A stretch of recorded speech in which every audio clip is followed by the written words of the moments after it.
aussi, si vous avez besoin, pour voir plus un peu qui j'étais. Donc, je suis née à Paris. Je suis la seconde, j'ai une grande sœur. J'étais, déjà pour vous mettre, vous êtes des grands, mais enfin, je dis la même chose avec des tout petits. J'étais pas une petite fille très sage. J'étais plutôt une insupportable gamine. J'étais la deuxième et puis j'aimais pas les filles. J'aimais pas jouer avec les filles parce que les filles, ça pleure, ça griffe, ça mord, ça rapporte. Et je n'aimais que les garçons pour pouvoir me castagner, me coltiner avec, et ça m'allait très bien. Vous voyez? Et je vous parle des années 30, hein, des années de ça. Donc, pour vous dire quelle petite fille j'étais, mais ma mère était plus sévère parce que je cassais tout à la maison, je grimpais partout. Vous savez, il y avait des vaisseliers là avec 2 trucs, donc on pouvait se mettre au milieu, mais moi j'ai rien trouvé de mieux de me mettre jusqu'en haut. Puis tout est tombé, puis j'ai cassé la vaisselle, puis le reste. Pour vous situer quelle petite fille j'étais. Mais mon père me passait tout parce qu'il disait à ma mère, un jour elle va se calmer parce qu'elle travaille très bien à l'école. Et c'est vrai, l'école, tout au long de ma vie, m'a sauvée. D'ailleurs, j'ai quitté la faculté, pour vous dire, il y a 3 ans.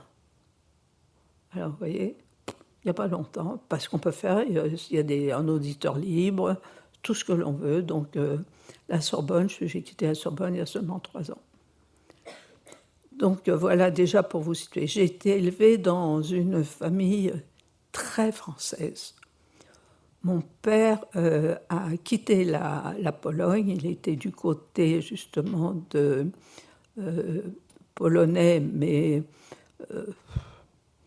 comment vous dire, actuellement, comme il y a la guerre là-bas, qui était, où il y avait les SS-Gruppen et tout ça, beaucoup d'antisémitisme. Donc mon père est venu en France, il avait 17 ans, il avait choisi la France contre l'antisémitisme qui régnait très fort en Pologne. Donc c'était son pays, il ne parlait que le français, pour lui, ça n'était que ça. Ma mère, il a fait venir ma mère avant, c'était des fiancés de l'âge de 12 ans. Donc quand il a eu sa situation faite en France, il lui a envoyé des papiers et elle est venue s'installer en France. Et voilà comment j'ai été élevée. On n'était pas... je savais que j'étais juif, mais pour moi, juif, c'était pareil. J'allais à l'école laïque, on n'était pas des religieux, mais on faisait les fêtes. Mais les fêtes juives tombent souvent en même temps que les autres. Vous avez Noël qui tombe en même temps que la fête des Lumières de Hanouka. Donc on avait des jouets pour Noël, pour Hanouka, Pâques, c'était Pessah. Donc voilà, mes parents allaient à la synagogue 2 fois par an, 3 fois par an lorsqu'il y avait des fêtes. Mais c'était surtout la France qui comptait. Donc voilà comment j'ai été élevée. Comme je vous ai dit, j'allais à l'école laïque. En 1938, donc avant la guerre, je me souviens, on est à Royan, et on est en vacances là-bas. Et moi, à ce moment-là, j'ai 7 ans, et j'entends mon père qui parle avec des amis qui étaient avec nous, et mon père commence à dire, s'il y a la guerre, moi je m'engage et je me bats tout de suite. Pour moi, à 7 ans, pour moi, s'engager et se battre, c'était battre avec les garçons. Je ne comprenais pas les adultes, qu'est-ce qu'ils veulent, qu'est-ce que ça veut dire, et tout ça. Et en 1939, quand la guerre a éclaté, il s'est engagé et il a fait son service militaire, il s'est battu pour la France. Je ne sais pas si vous avez vu hier le reportage sur Manouchian, l'hommage à Manouchian. Si vous avez l'occasion de le regarder en replay, ça vaut la peine, parce que c'est vraiment un très très bel hommage, parce que dans cette affiche rouge, vous avez vraiment ce qu'on appelait cette armée de bouts de ficelle, un peu. Ils ont été nommés les bouts de ficelle parce que c'était des engagés volontaires qui n'avaient pas obtenu, qui étaient en train d'obtenir la nationalité française et qui s'étaient engagés volontaires pour défendre la France. Donc vous aviez des Espagnols, vous aviez des Italiens, il y avait des Polonais, des Juifs, des Arméniens. Donc tout ça faisait un groupe et mon père s'est retrouvé dans ce groupe-là. D'ailleurs, il y a quelqu'un de ma famille qui est dans la liste rouge, mais on ne l'a pas vraiment fréquenté, c'est Reisman, parce que mon nom de jeune fille, c'est Reimann. Donc, mon père s'engage pour combattre les Allemands. Évidemment, arrive la défaite, il est démobilisé, et moi je suis contente, toute contente.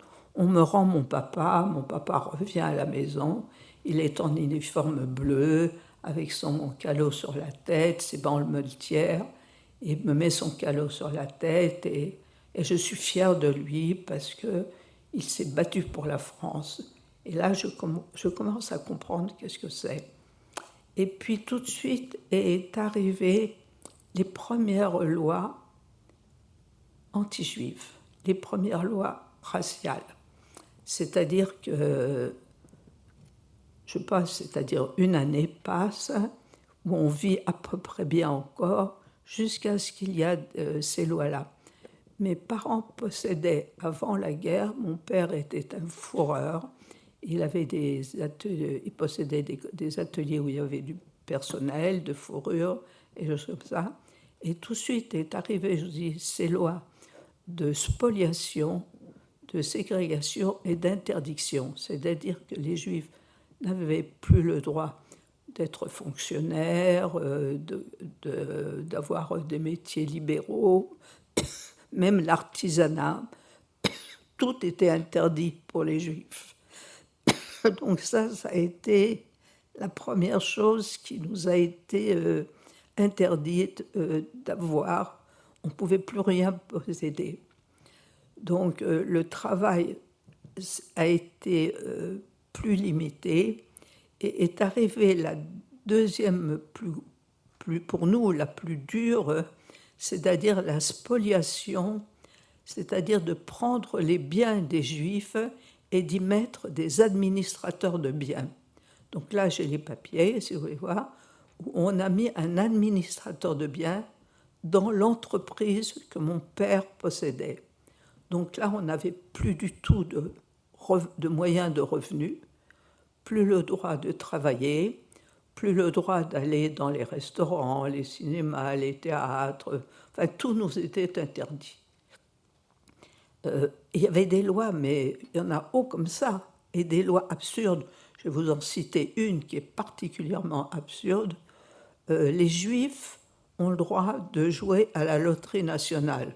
Vous savez, maintenant, il y a les trucs, les jeux, là où on gratte, où on gagne des lots, des trucs comme ça. Avant la guerre, ce qui existait surtout, c'était la loterie nationale.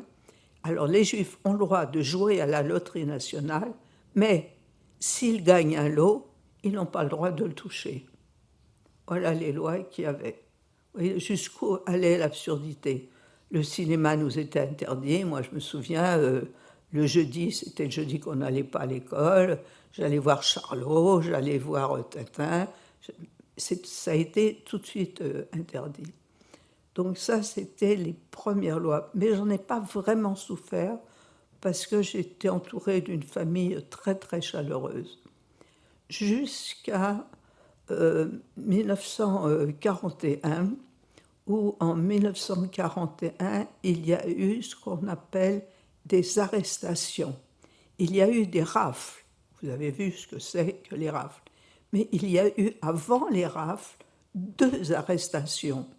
La première, c'est ce qu'on appelle l'arrestation des notables, c'est-à-dire où le père d'Anne Sinclair, je ne sais pas si vous savez, a été arrêté. C'était des notables juifs qui avaient combattu, qui étaient français depuis des générations, qui avaient fait la guerre de 14, de 18, enfin, et de 70. Et eux ont été arrêtés, donc c'était les premiers notables que l'on a arrêtés. Et ils ont été arrêtés, donc, et pas raflés.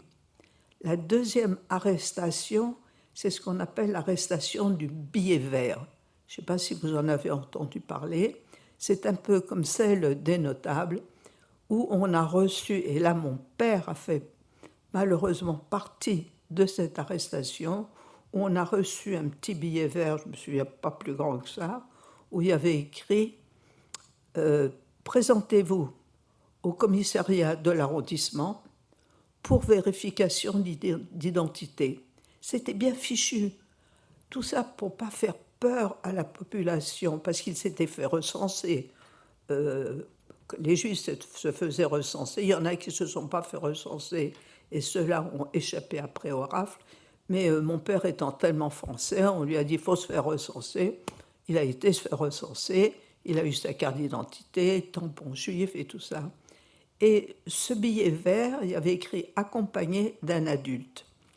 Pourquoi accompagné d'un adulte? Je me souviens, on a été avec ma sœur et moi, c'était au commissariat de la rue Beaubourg, qui n'était pas très loin, on habitait dans le marais de la rue du Temple, où il y a actuellement le musée d'art juif. Et on est arrivé là, et on a pris les papiers de mon père, qui étaient en règle. Et on lui a dit, bon, bah maintenant, vous sortez plus.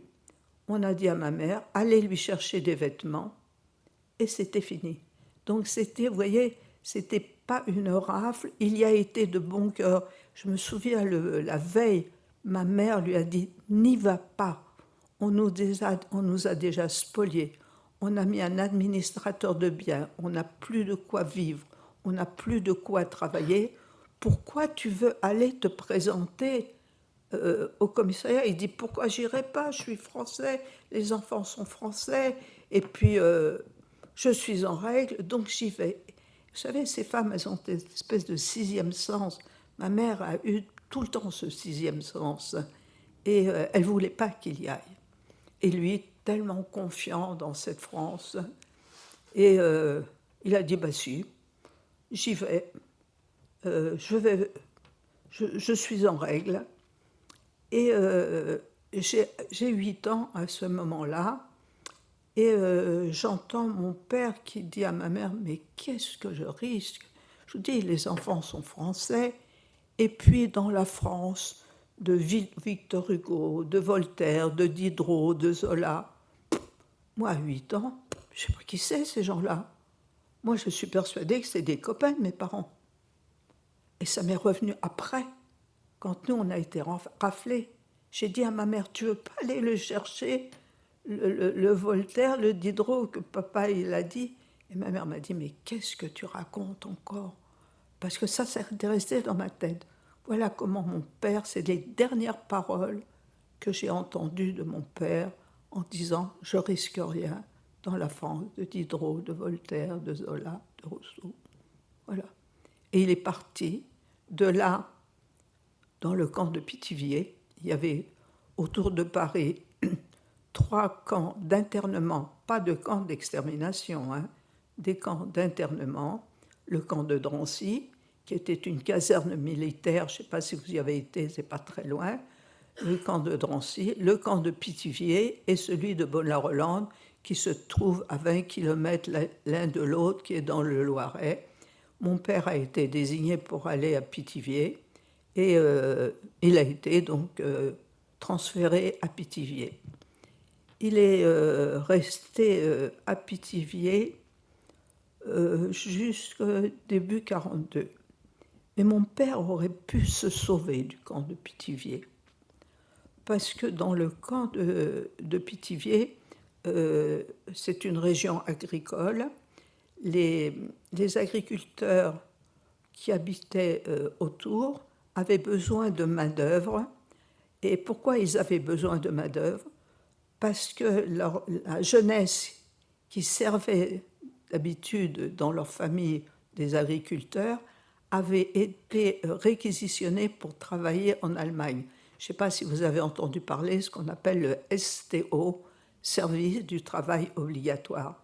Donc tous les jeunes qui faisaient partie de ces familles de paysans se sauvaient dans le maquis et il n'y avait personne pour faire les récoltes.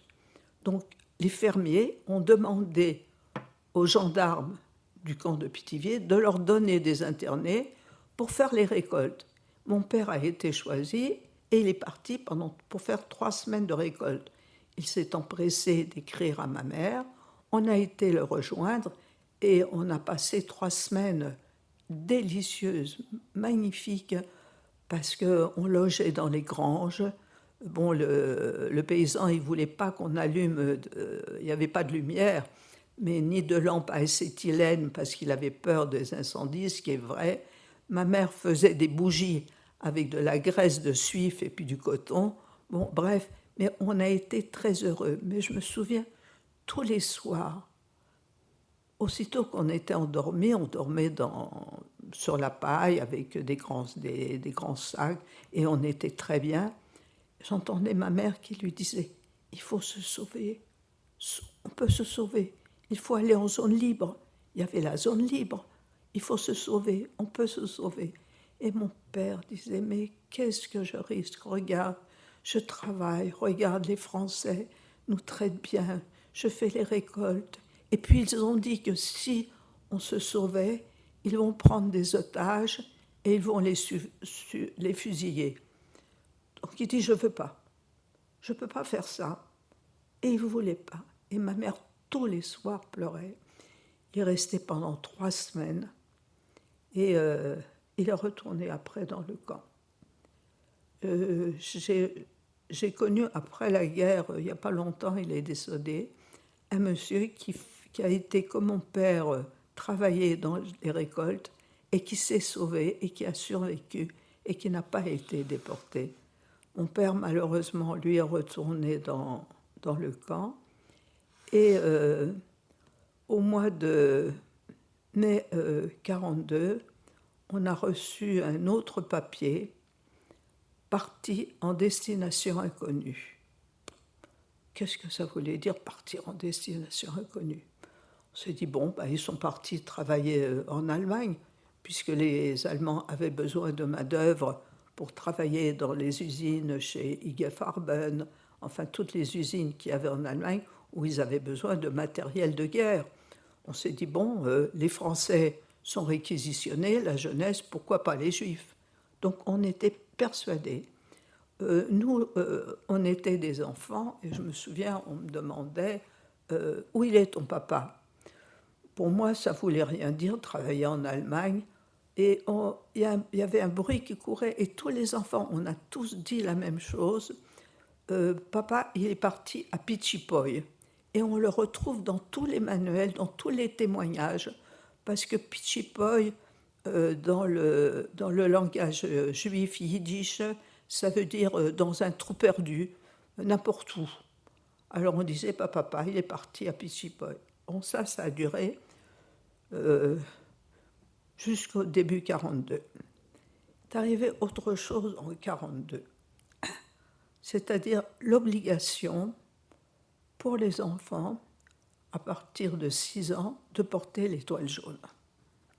Cette étoile jaune, on a été l'acheter avec de l'argent.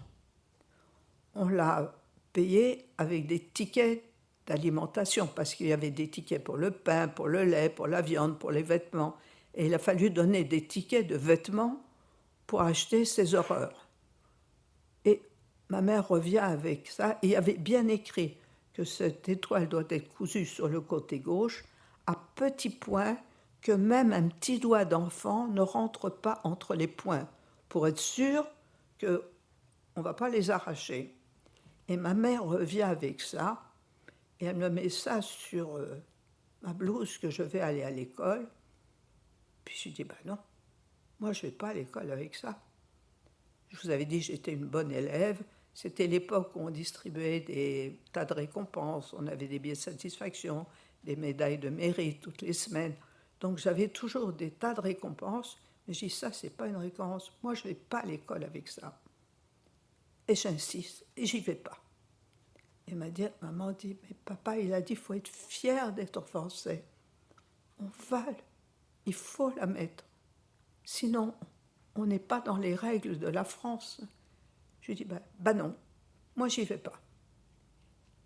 Et ma mère, qui avait beaucoup de diplomatie et de finesse, dit, tu sais, qu'est-ce qu'on va faire? On va aller faire des photos qu'on enverra à papa en Allemagne, puisqu'on croyait être en Allemagne, pour lui montrer comment tu es obéissante. Attendez, je dois voir ici, je vais essayer de la retrouver. Je dois avoir une photo. Voilà. J'ai une photo là, vous pourrez la voir après. Vous voyez? Alors, vous voyez, là, ici, voilà, il y a 3 petites filles. C'est mon amie Lily, qui est toujours mon amie. La deuxième, c'est moi. La grande, c'est ma sœur. Là, je suis avec ma maman. Voilà. Donc, voilà, j'ai des photos avec l'étoile jaune, ce qui est rare, parce que personne n'a fait des photos avec son étoile jaune, à moins que celle qui a été prise dans les rues. Oui, vous pouvez la faire passer, si vous voulez. Donc, on est parti se faire des photos, et voilà pourquoi j'ai les photos. Donc, le matin, je vais à l'école, un peu en rasant les murs, je suis pas très fière, moi je vais à l'école laïque, il n'y a pas beaucoup d'enfants juifs, et j'arrive à l'école, et de la rue des Vertus, c'est juste en face de chez moi, et là il y a la directrice, comme partout, tous les élèves sont dans la cour, et elle tient un discours admirable, en disant, voilà, il y a des petites filles qui ont des étoiles, si j'entends la moindre réflexion, tout le monde sera puni. Je commence un petit peu à souffler, je suis un peu contente. Je monte dans ma classe, et là, il y a mon institutrice. Bon, j'ai eu, comme je vous ai dit, là, il y a 3 ans que j'ai arrêté la faculté, j'ai oublié le nom de tous les enseignants. Mais celle-ci, je n'ai pas oublié. C'est mon institutrice, la première, Mademoiselle Gélas. Je monte dans la classe, là, et qui dit, voilà, il y a des petites filles qui ont des étoiles jaunes. Elles sont aujourd'hui les mêmes qu'hier. Si j'entends la moindre réflexion, tout le monde aura une punition. Donc, je suis contente. Je suis dans une école bien, parce que j'ai des petites amies qui ont été dans d'autres écoles où, quand elles sont arrivées avec leur étoile, on leur a dit « Ah, ça sent mauvais, maintenant on comprend, c'est des juifs, ça youpine. » Enfin, on les a traités de tout. Moi, je n'ai pas eu ça. J'avoue que j'ai eu beaucoup de chance. Donc, je suis plutôt contente, je suis bien. Arrive 4h30. Comme tous les jours, je veux rejoindre les garçons, je prends mes patins roulettes et j'habite pas très loin du square du Temple, où on se retrouvait avec les garçons, où il y avait un grand terre-plein, où on pouvait faire du patin roulette. On avait des patins roulettes, pas comme maintenant, hein, pas ceux qui font pas de bruit. Les miens faisaient un bruit terrible. Il y avait des roulements à billes en métal, c'était terrible. Mais je prends mes patins roulettes et je vais au square du Temple. Devant chaque square parisien, il y avait des gardiens. Pourquoi des gardiens? Parce qu'ils ne laissaient pas rentrer les chiens pour pas qu'ils fassent des excréments sur les aires de jeu où on jouait. Et il y a le gardien qui est là, qui me connaît. Je suis là tous les jours. Donc il me connaît. J'arrive avec mes patins et il m'arrête. Il me demande, est-ce que tu sais lire? Je dis, oui, bien sûr, je sais lire. Je vais bientôt avoir 9 ans. Bien sûr, je sais lire. Et là, il m'a pris par la main et il m'a emmené devant cette horrible pancarte blanche où il y avait écrit « Interdit aux Juifs et aux chiens ». Et ça a été l'horreur totale. Je me suis sentie abaissée, moins que rien, sous terre. Je suis rentrée à la maison en rasant les murs. J'ai pleuré. J'ai dit à maman ce qui s'était passé. Bien sûr qu'elle a essayé de me consoler, mais ça a été pour moi quelque chose d'inconsolable. Parce que tous mes copains étaient les mêmes. Le gardien me connaissait. Pourquoi? Qu'est-ce que j'avais de différent la veille que le lendemain, où je ne peux plus jouer dans ce jardin? Ça a été la première chose qui m'a plus marquée, même que la spoliation, parce que la spoliation, mes parents s'arrangeaient et puis nous faisaient savoir que tout allait bien. J'étais plutôt protégée de ce côté-là. Mais là, ça a été quelque chose de violent. Ce gardien qui vient, qui me connaît. Donc, ça, c'était en 1942, quand on a eu cette première étoile jaune. Et ah oui, j'ai autre chose. Là, je vais vous montrer. Dans le camp de Pithiviers où mon père était, il y avait des artisans qui faisaient des vêtements, qui faisaient des chaussures. Enfin, ils se débrouillaient avec n'importe quoi. Et il y avait des menuisiers, des ébénistes, des peintres, des sculpteurs. Mon père a trouvé un ébéniste qui faisait des jouets pour les enfants. Et ces jouets, il les envoyait à leurs enfants. Donc j'ai des amis qui ont reçu un petit lit de poupée, un autre, un petit coffret à bijoux. Moi, mon père, qu'est-ce que vous croyez qu'il m'a envoyé? Et je l'ai toujours, c'est mon bien le plus précieux. Alors la boîte, c'est juste la boîte parce qu'elle me prend beaucoup de place. Voilà ce que mon père m'a envoyé. Et c'est un porte-plume en bois. Je vais vous le faire passer si vous voulez, vous faites attention parce qu'il est fragile.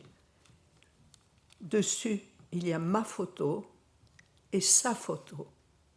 Il y a écrit « À ma chère petite Arlette, de ton papa qui t'aime, de l'autre côté, souvenir de Pithiviers, 41-42 ». Ça montre ce que pour lui, l'éducation nationale, qu'est-ce que c'était. Ça représente un porte-plume. Il aurait pu m'envoyer un coffret pour mettre des bijoux, comme beaucoup ont fait, ou des choses. Mais c'était ce porte-plume. Ma sœur a reçu le même. Et c'est mon bien le plus précieux. C'est tout ce qui me reste de mon père. C'est... vous voulez le faire passer? C'est...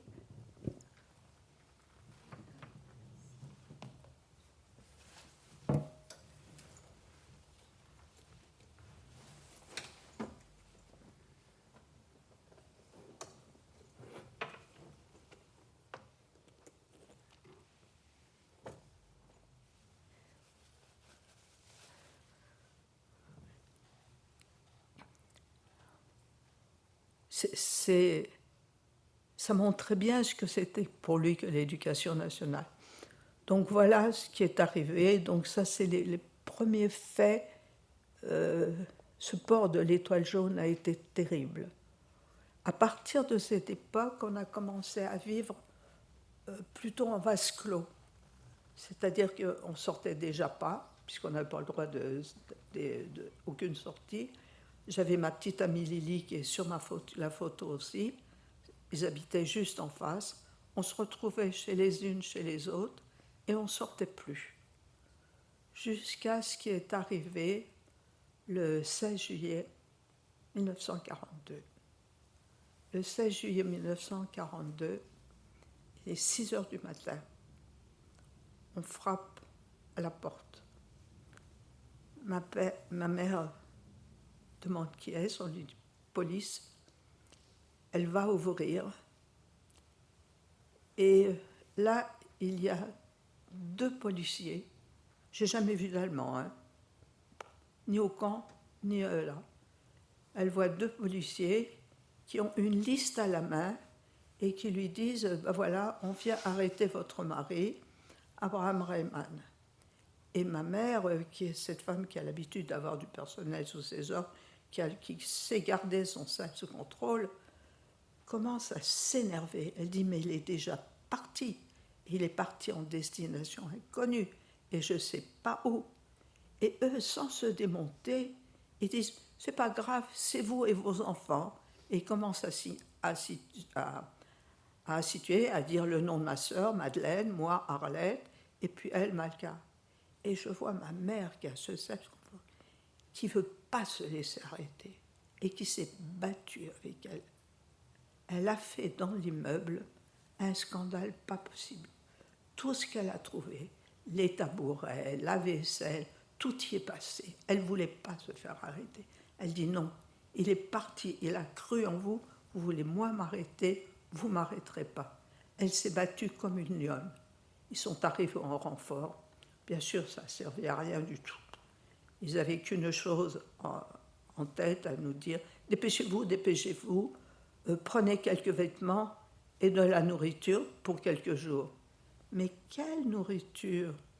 On n'avait pas de nourriture d'avance, on n'avait rien du tout. On achetait au jour le jour ce que les tickets et ce que les horaires nous permettaient de pouvoir acheter. Vite, vite, vite, dépêchez-vous, on prend les clés, fermez le gaz et tout. Ça a été terrible. Elle n'a pas voulu s'arrêter. Bon, ça ne servait à rien. Dans l'immeuble où j'habitais, c'était un grand immeuble où il y avait un grand pâté de maisons, il y avait 3 carrés comme ça. Il y avait 4 familles juives. Tous, on a été arrêtés. Tous avaient des enfants. La plus jeune, c'est Régine, blonde aux yeux bleus, un petit ange, 3 ans, qui s'est fait arrêter. Tout le monde, tous les enfants. Et on est descendu comme des voleurs de l'immeuble. Il y avait des autobus qui nous attendaient en bas dans la rue du Temple. Les autobus, je ne peux pas les voir, ces autobus. Ce n'est pas les autobus qu'il y a maintenant. Parce que des fois, on les voit dans Paris, quand ils tournent un film, ils ont besoin des anciens autobus à plateforme. Et il y avait cette plateforme où on nous disait « mettez vos bagages ». Mais quels bagages? Faites des bagages pour quelques jours. Vous savez, les Juifs, avant la guerre, ne partaient pas en vacances. Il n'y avait pas comme maintenant des colonies de vacances. Il n'y avait pas des camps de vacances. On ne partait pas en vacances. Mais dans quoi? Les gens n'avaient pas de valise. Bon, mes parents avaient une valise. Mais en réalité, il n'y avait pas de valise. On n'allait pas à l'école comme vous, avec des sacs à dos, donc il n'y avait pas pour mettre du linge. On allait avec un cartable, ou en carton bouilli, ou en cuir, et c'était lourd, et il n'y avait rien pour y mettre. Donc les gens ont commencé à entasser ce qu'ils ont pu, surtout pour les bébés, un peu de linge, dans une thé d'oreiller, dans une nappe ou dans un drap qu'ils nouaient aux 4 coins, et c'est là qu'on les entassait sur la plateforme de ces autobus. Puis on nous a poussés et on est parti. On est parti à direction du Vélodrome d'hiver. Vous avez dû voir le film. Moi, je ne connaissais pas.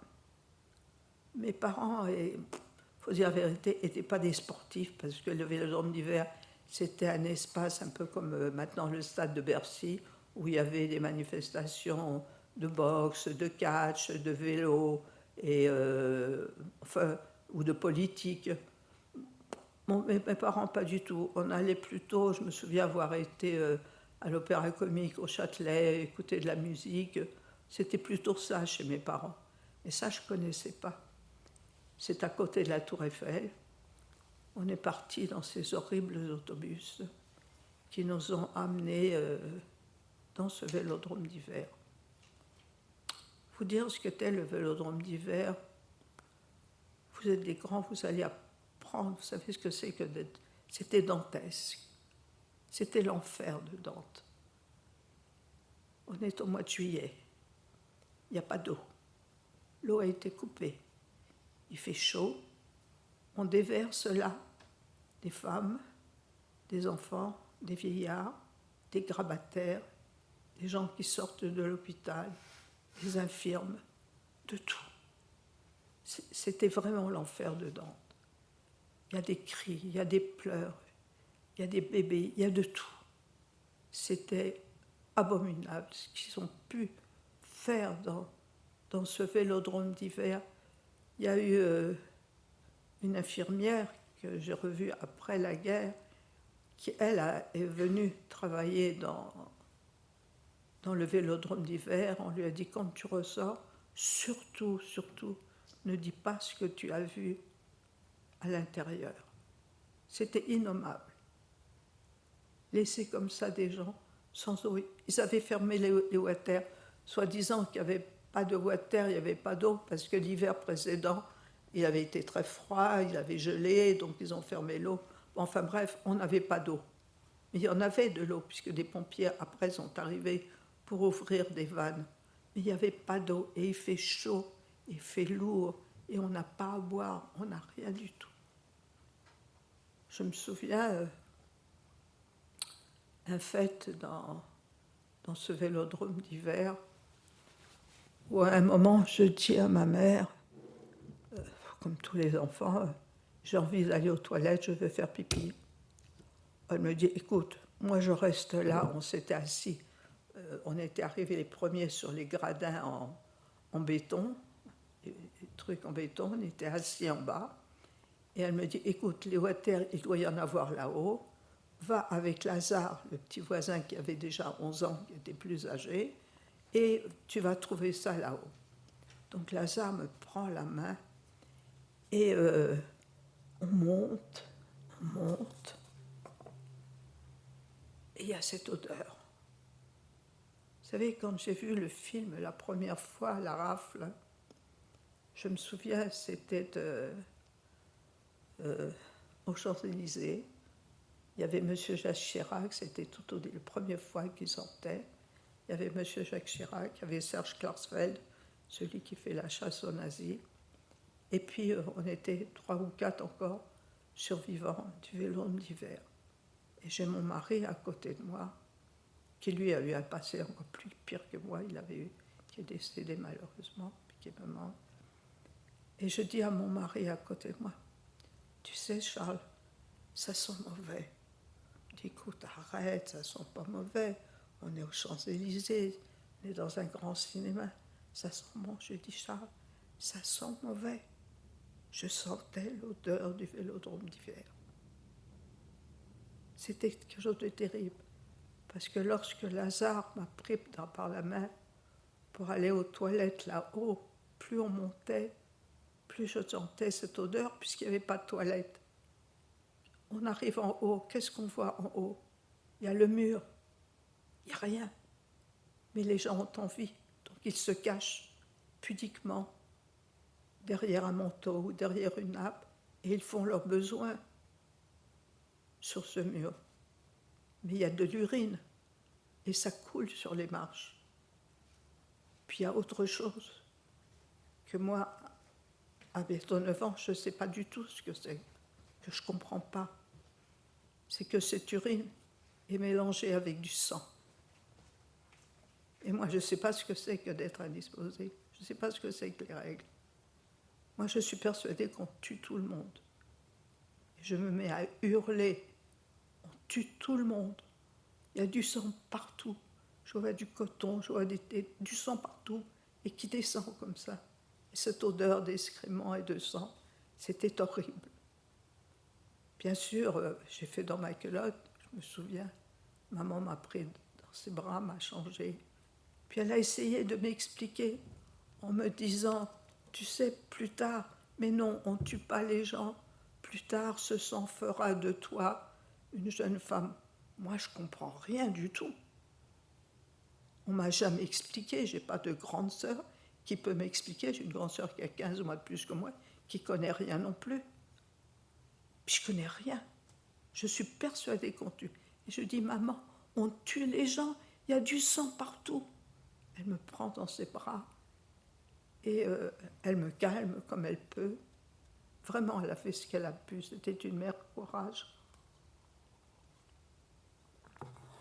Et je me souviens, à un moment, elle arrive à me calmer. Je suis encore dans ses bras. Et je lui dis, mais qu'est-ce qui tombe? Qu'est-ce que c'est qui tombe de là-haut? Oh, elle dit, c'est rien. C'est des gens qui ont perdu du linge qui a dû tomber. Et bien sûr, je suis curieuse. Donc je me détache, puis je vais voir ce que c'est pour les aider à ramasser ce linge. C'était pas du linge. C'est les premiers suicides que j'ai vus. Au Vélodrome d'hiver. Et j'ai 29 ans. C'était horrible. Horrible ce qu'ils ont fait.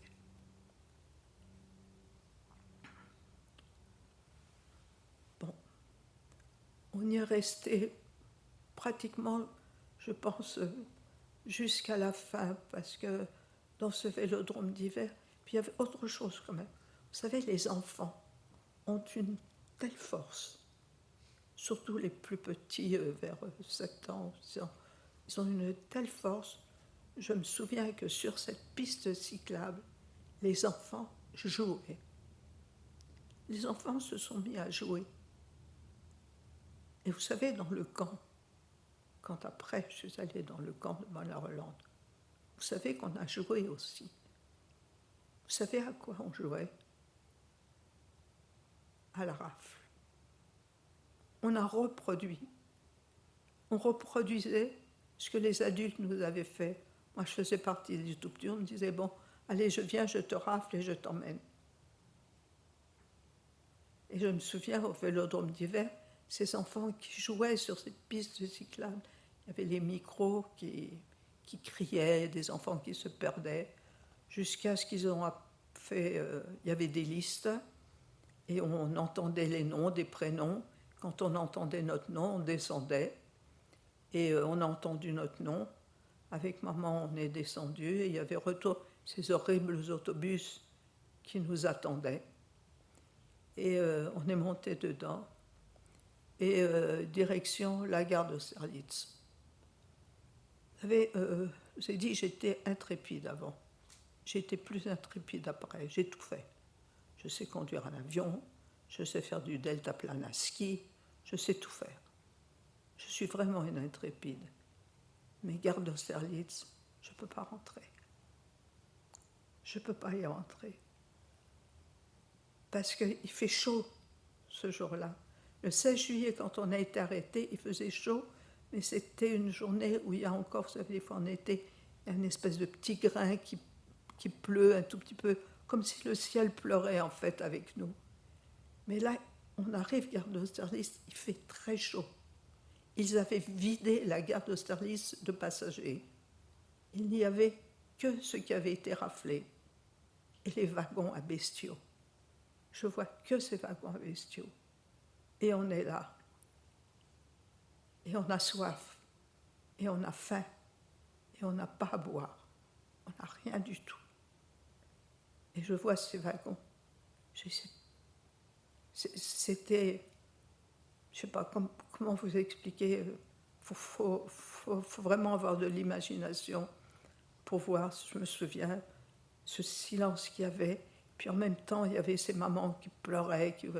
Bon, ils avaient eu un peu d'humanité quand même. Il faut dire la vérité, c'est que devant chaque wagon, ils avaient mis des grands bidons où on transportait le lait ou l'eau comme en fer blanc. Donc il y avait ces bidons d'eau. Évidemment, les mamans se précipitent pour donner à boire à leurs enfants. Ça fait des jours qu'on est au Vélodrome d'hiver, on n'a pas à boire. Et puis il y a un car militaire accroché à ce bidon, et les femmes se précipitent. Et là, j'entends ma maman qui crie « Ne vous bousculez pas, ils veulent qu'on soit des bêtes, on n'est pas des bêtes. Arrêtez de vous bousculer, on va donner d'abord à boire aux plus petits. » Et les femmes, devant ce wagon, où on était, il ne fallait plus bouger, on nous a cantonnés, je ne sais pas si c'est 50 par 50, devant, ces femmes l'ont obéi. Et elle a commencé à donner à boire. Et je me souviens, j'ai ma sœur, je vous ai dit, qui a 15 mois de plus que moi, qui s'approche de maman, puis qui lui dit « Maman, j'ai soif ». Eh bien, maman l'a repoussée gentiment, en lui disant « Madeleine, c'est pas ton tour ». Et elle lui a donné à boire après. Donc on est monté dans ce wagon bestiaux, on ne peut pas respirer. Vous savez, il n'y a pas de fenêtre.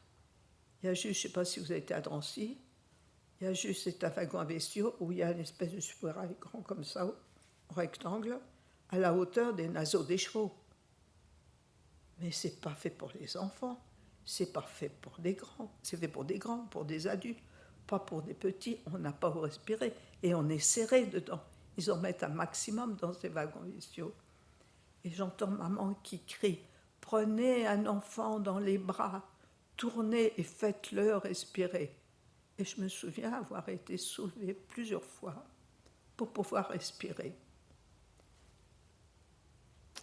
Elle a fait autre chose, ma maman, cette mère courage qu'elle était.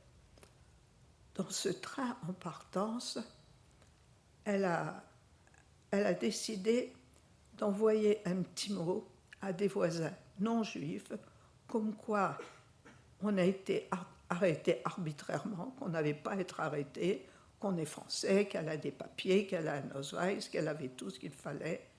Mais comment faire parvenir ce petit mot?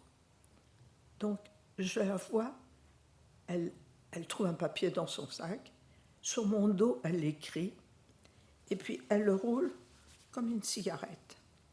Quand le train va démarrer, elle va pour le jeter sur la voie ferrée, elle se ravise, elle prend de l'argent dans sa poche, un billet, qu'elle rajoute, et là, elle me tire les cheveux, j'avais des cheveux longs. Pourquoi? Parce qu'elle attachait le tout ensemble. Et les cheveux, c'est très solide. Vous savez, quand vous nettoyez votre brosse à cheveux, vous enlevez les cheveux, ça tire, c'est plus solide qu'un élastique. Et elle a attaché les deux. Et quand le train a démarré, elle a jeté ce petit mot avec cet argent et mes cheveux sur la voie ferrée. Eh bien, ce petit mot est arrivé à destination. Vous voyez, c'est ça la France que j'aime. C'est à partir de cette époque que la France s'est réveillée. Vous savez, pour faire juste un cours d'histoire, je ne suis pas professeur d'histoire, mais pour faire un cours d'histoire de toute la France, c'est vrai que la France a collaboré avec le gouvernement de Vichy, mais de toute l'Europe, je dis bien de toute l'Europe, c'est en France qu'on a sauvé le plus d'enfants juifs. Pourquoi? À partir de cette époque. Parce que quand mon père est parti, soi-disant pour travailler en Allemagne, pourquoi pas? Mais lorsque les Français, je ne parle pas des gradés, je ne parle pas des préfets, je parle de la France profonde, de celle que j'aime, la vraie France, lorsqu'ils ont vu ces trains à bestiaux, avec des mains d'enfants, des mains de vieillards, ils se sont dit, ceux-là, ils ne vont pas travailler en Allemagne. Et c'est à partir de cette époque que la France est réveillée et a sauvé beaucoup, beaucoup d'enfants juifs. Donc, pour vous dire, ce petit mot est arrivé à destination. On ne savait pas, nous on l'a su après la guerre. Mais qui l'a trouvé? Un cheminot? Un kidam? Bon, il a gardé l'argent qu'il y avait, ce qui est normal. Mais il n'y avait pas d'enveloppe, il n'y avait pas de timbre, il n'y avait rien. Il a risqué sa vie, où il a été personnellement l'envoyé, où il l'a mis dans une enveloppe. Mais vous voyez, voilà comment était la France. La France, ce n'était pas tout noir.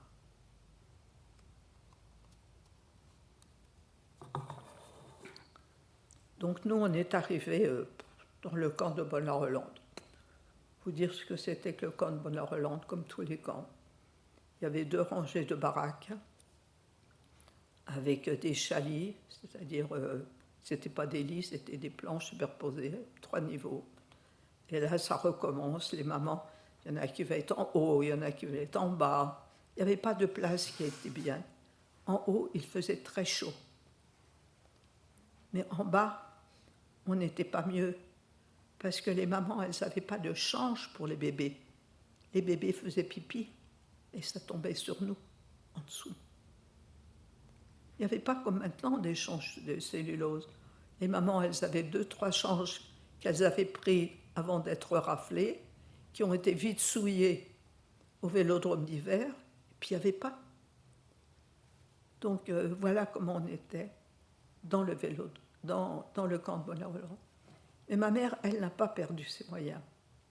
Elle a décidé de nous laver. Qu'est-ce qu'elle fait? Ce camp avait déjà été habité par des hommes avant, comme mon papa à Pithiviers et à Bonne-la-Rolande. Donc il y avait des bassines.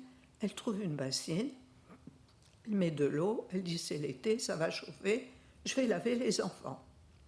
Passe un gendarme, parce qu'au vélodrome d'hiver, c'était la police, et dans le camp de Bonne-la-Rolande, on n'a été gardé que par des gendarmes. Ils n'ont pas le même statut, les gendarmes, ce sont des militaires, en fait. Donc passe un gendarme, qui lui demande « Qu'est-ce que tu fais ?» Puis ce n'était pas une époque où on tutoyait les gens, puis surtout pas ma maman, pas à cette époque. Alors elle dit « faut que je lave les enfants, ils vont avoir des poux. On vient de je ne sais pas où, ils sont tout sales, faut les laver. » Et lui a donné un grand coup de pied dans la bassine, et il a dit « c'est moi qui décide ». Il est parti, il a eu le dos tourné. Ma mère a commencé une deuxième fois. Il a vu le manège qu'elle faisait. Il est repassé et lui a redonné un coup de pied dans la bassine. Il a dit, j'ai dit, c'est moi qui décide. Je ne sais pas s'il y a des juifs parmi vous. Et s'il y en a, et si vous avez l'occasion de rencontrer une mère juive, pire qu'une mère juive, ça n'existe pas. Plus têtu, ça n'existe pas. Ma mère a recommencé une troisième fois. Elle n'a pas eu peur. Et là, il est passé, je ne sais pas tout seul, avec un deuxième. Est-ce que c'est le deuxième ou quoi, ou qu'est-ce? Et là, il dit, bon, maintenant, tu peux les laver, tes gosses. Ma mère avait ce courage de vouloir nous sauver. Elle était sûre dans son bon droit. Quand elle est dans le camp, après de nous avoir lavés, elle a décidé qu'on n'avait pas à être là, qu'on doit nous relâcher, qu'on est en règle. Elle travaille de force parce qu'elle a été obligée de travailler pour l'Allemagne sur le matériel qu'on nous avait saisi. Ça lui donnait un Ausweis et elle dit « je travaille dans une usine allemande, il faut me relâcher et j'ai l'Ausweis ». C'est-à-dire qu'il donnait le droit. Donc elle montre son Ausweis.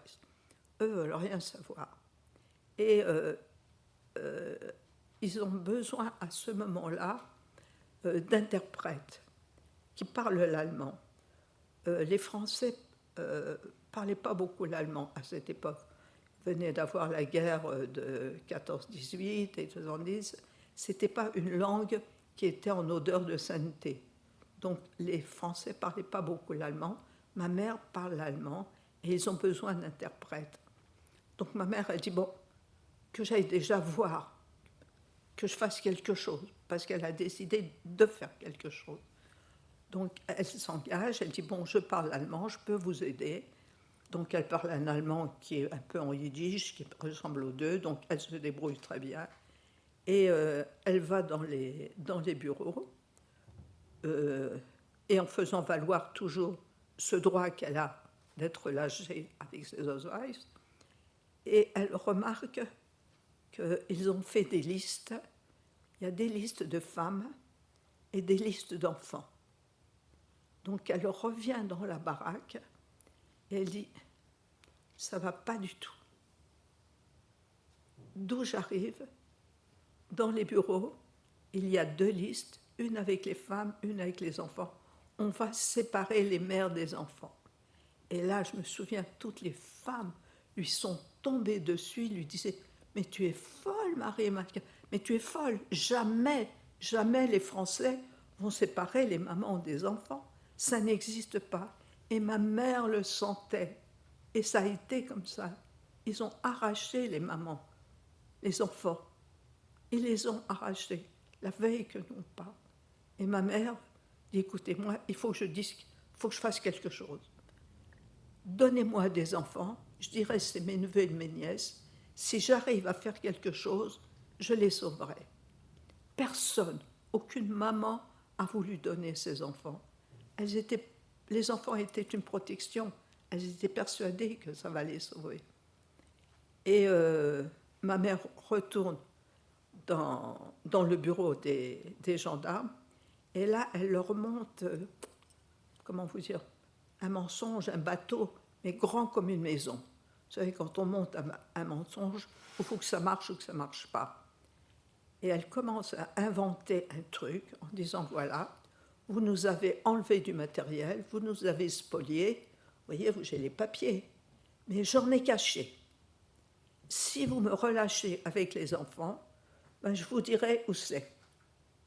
Et c'est là qu'elle revient dans la baraque, elle dit peut-être que ça va marcher. Et ça a marché. Les gendarmes ont cru ce qu'elle avait dit.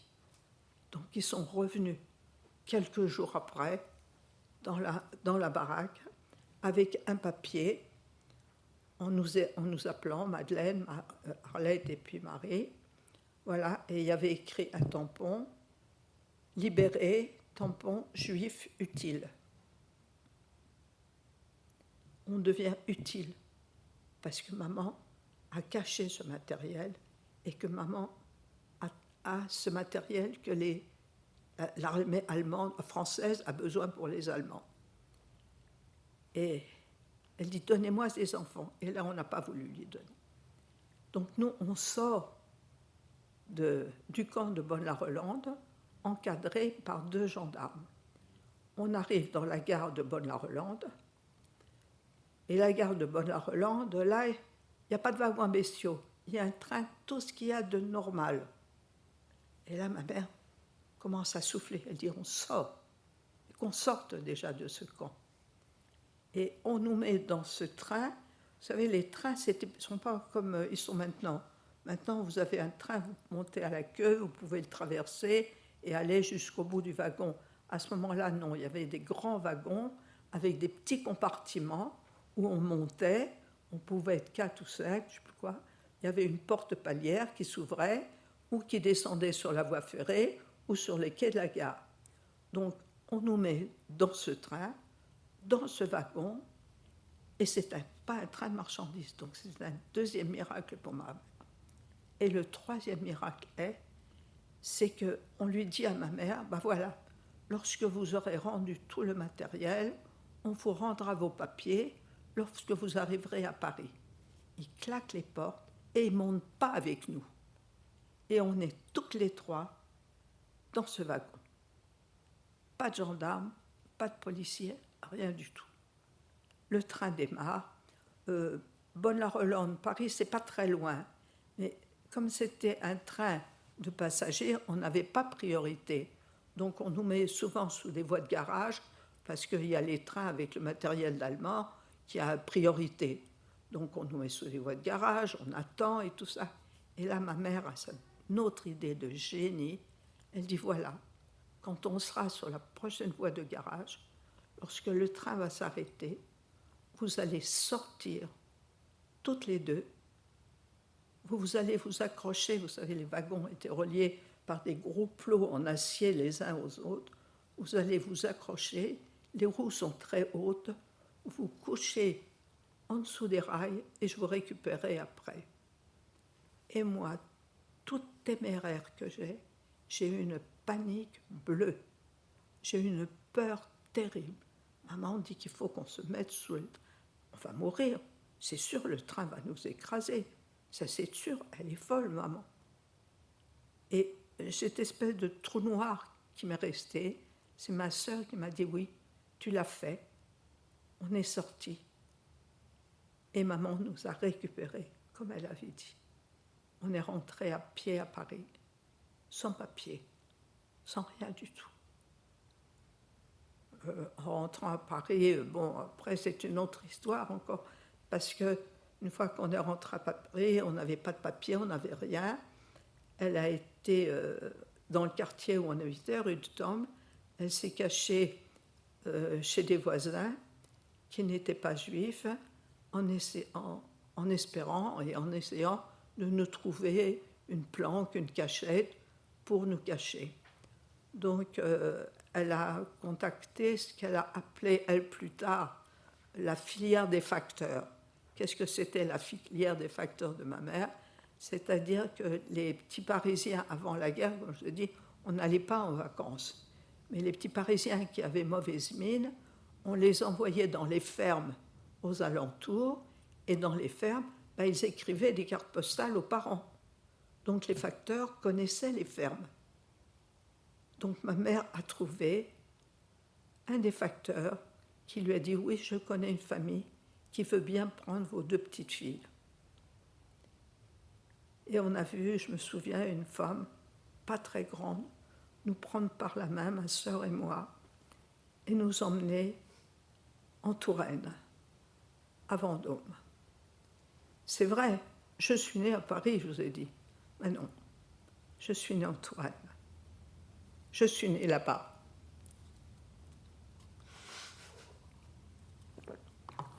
Parce qu'on est arrivé chez ces gens, vous ne pouvez même pas imaginer. Des gens simples, des gens pauvres. Vous ne pouvez même pas. Voilà. Pour le premier livre qu'on a écrit avec mon mari, tu sais, avec mes yeux de 9 ans, moi je pensais que c'était grand, tu sais, on va aller voir la maison pour l'authenticité. En fait, elle est minuscule. Il y avait 2 pièces qui faisaient à peu près cette estrade-là, peut-être un peu plus large, une où le couple dormait, et puis une autre qui nous servait de salle de séjour, où il y avait la cuisinière, où on faisait la soupe, et puis où il y avait un lit. Mais ce n'était pas un lit, parce que le couple, ils avaient construit, si vous voulez, un faux lit avec des planches, très larges, qui devaient faire plus de 2 mètres de large ou plus là, et ils avaient recouvert ça, on n'avait pas de matelas, avec des sacs où ils remplissaient avec de la paille et de la balle d'avoine, c'était très doux. On dormait là-dessus. Et pourquoi ce lit était grand et au carré? Parce qu'il y avait 6 enfants. 6 enfants juifs. Pas 2, mais 6. Et on était tous là, garçons et filles, on dormait comme des sardines tête bêche.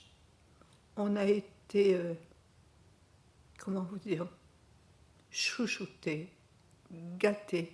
Ils ne savaient rien. Elle allait au ravitaillement, elle n'avait rien du tout. Ils avaient un tout petit jardin. Je me souviens, elle disait tout le temps, toi tu te laisses... Il paraît que j'étais maigre comme un haricot. Elle disait, toi il faut qu'on t'engraisse. Il m'emmenait dans son jardin, il sortait une carotte. Il l'essuyait sur son pantalon. Puis il disait, tu manges, tu vas voir, c'est bon. Elle allait au ravitaillement dans les fermes.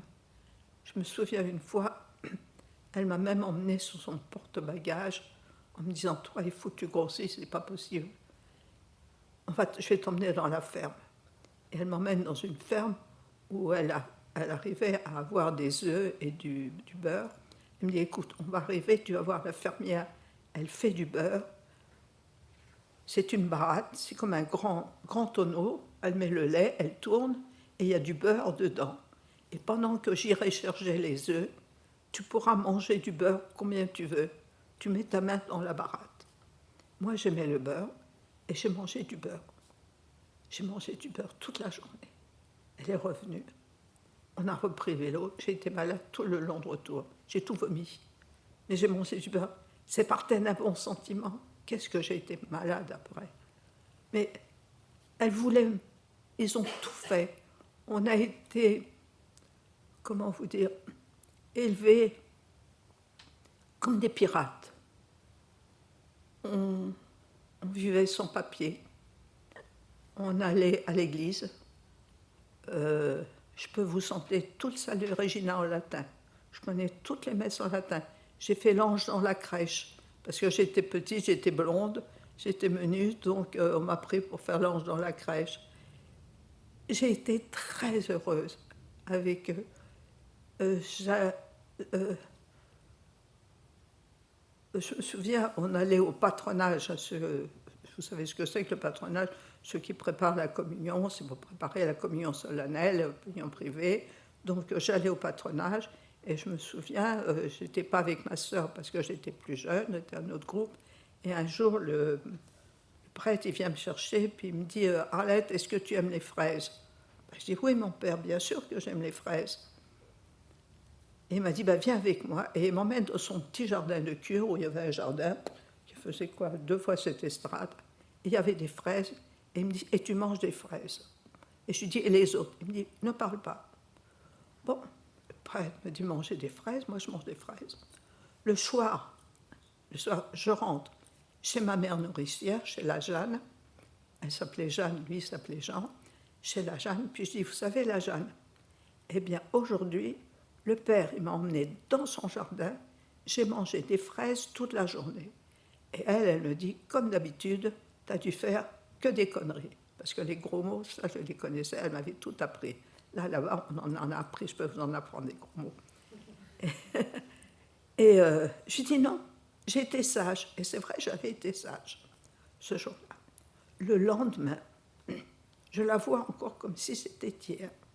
Il y a une voisine qui ne sait pas qu'on est juif, qui vient, qui était costaud, qui se met les 2 poings sur les hanches et qui dit, vous savez, la Jeanne, il faut que je vous raconte. Ah oui, qu'est-ce qui se passe?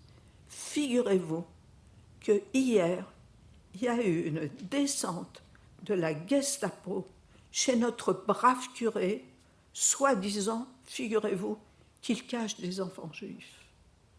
Mais qui lui avait dit? Comment il le savait?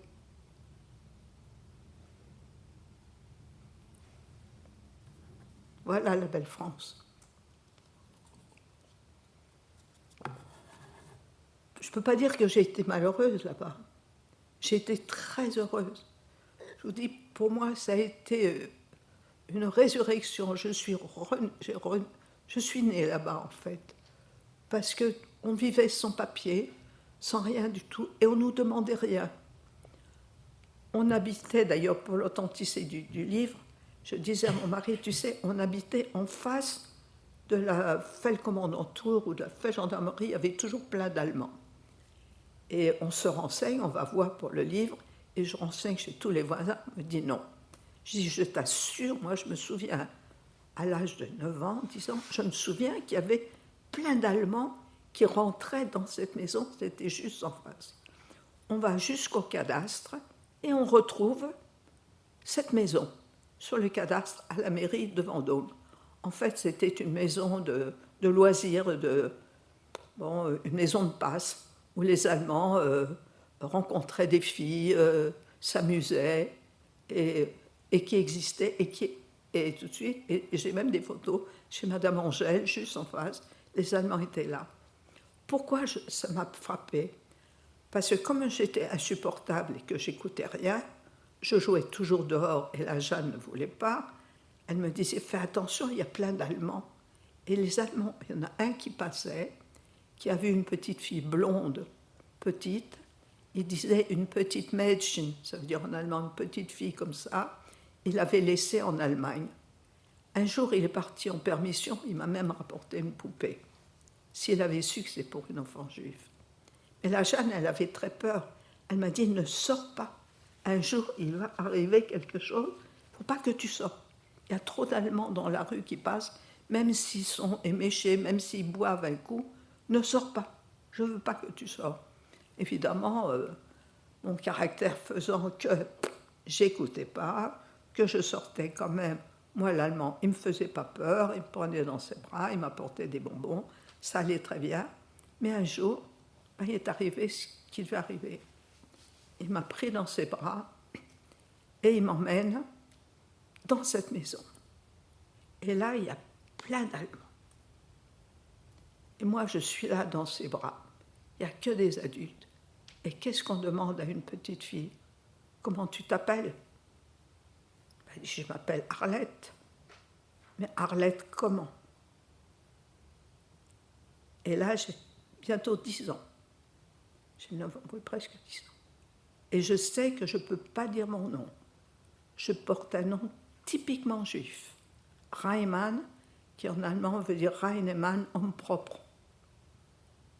Donc je sais que j'ai un nom juif. Et je dis, si je dis le nom, tout le monde va être arrêté. Le Jean, la Jeanne, les enfants, tout le monde. Personne ne me l'a dit. Mais je sais qu'il ne faut pas le dire. Et je me trouve devant cet adulte qui insiste. Arlette, comment? Ce n'est pas de l'intelligence, je ne suis pas plus maligne qu'une autre. Hein. Je lui ai sorti, comme un enfant dirait, Arlette tout court. Mais lui, ne comprenant pas le français, il a cru que tout court, c'était un nom français. Et ce n'était pas un prénom. Donc après, quand il me voyait, il disait tout court, maison. Il fallait que je rentre à la maison. J'étais devenue tout court. C'est pas de l'intelligence. Pourquoi j'ai dit ça? Mais je savais qu'il ne faut pas dire le nom.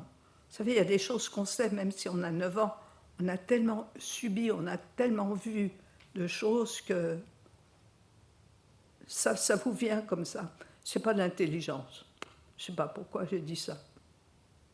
Voilà comment j'ai... Bon, on a vécu là-bas pratiquement jusqu'à la fin de la guerre, sauf les 4 derniers mois, ou les 6 derniers mois, où la Jeanne a dû être dénoncée. Elle a retrouvé ma mère qui se cachait dans des fermes avoisinantes.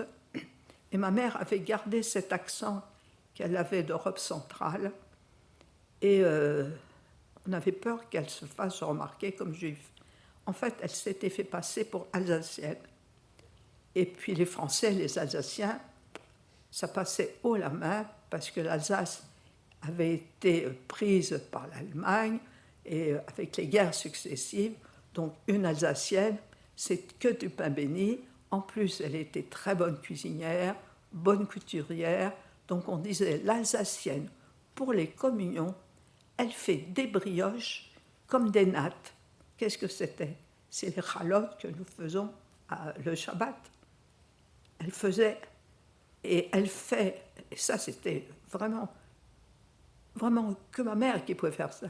Elle fait des gâteaux avec de l'eau, des pommes de terre. Un jour, faites l'expérience.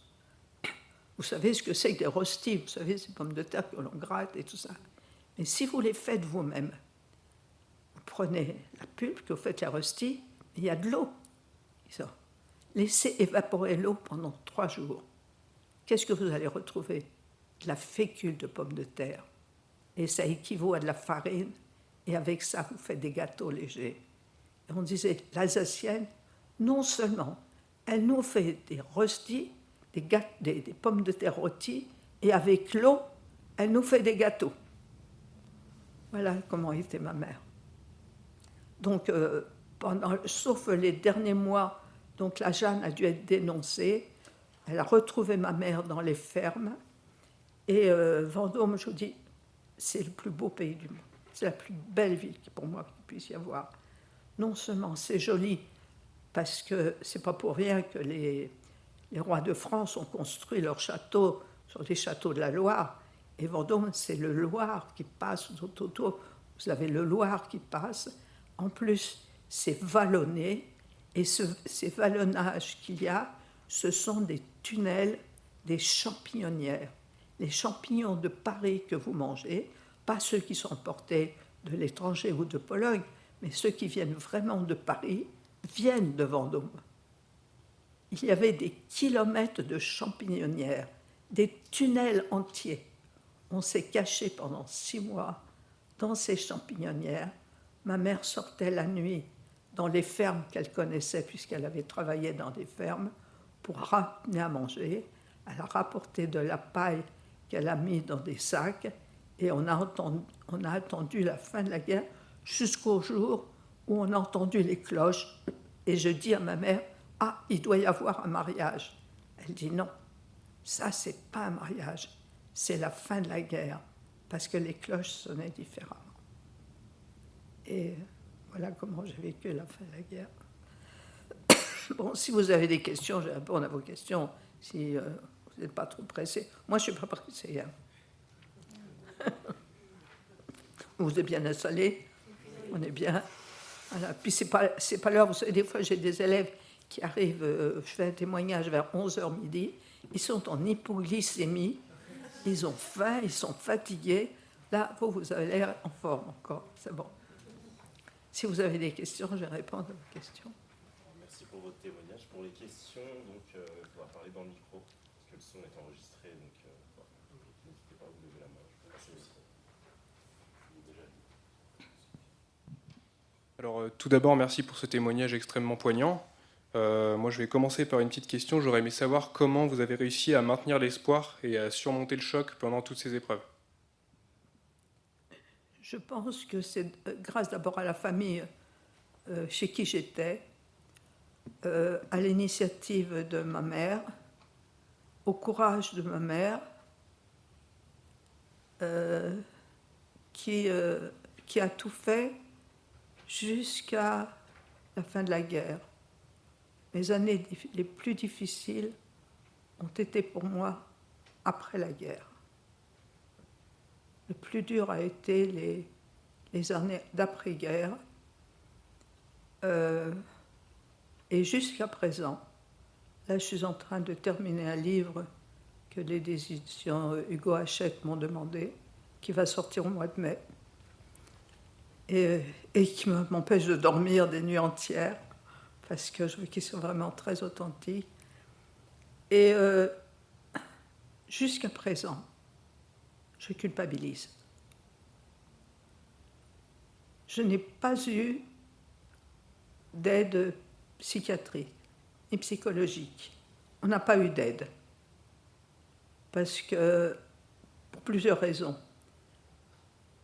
Par exemple, après la guerre, mon mari, qui lui a été déporté pendant plus de 3 ans, quand on nous demandait « Qu'est-ce que vous avez fait pendant la guerre ?» On commençait un petit peu à raconter. Tout de suite, on nous arrêtait. « Ah non, non, non. Bon, ça suffit. Nous non plus, on n'a pas mangé du pain blanc dont les Juifs, on ne veut plus en entendre parler. » Donc, on s'est tu.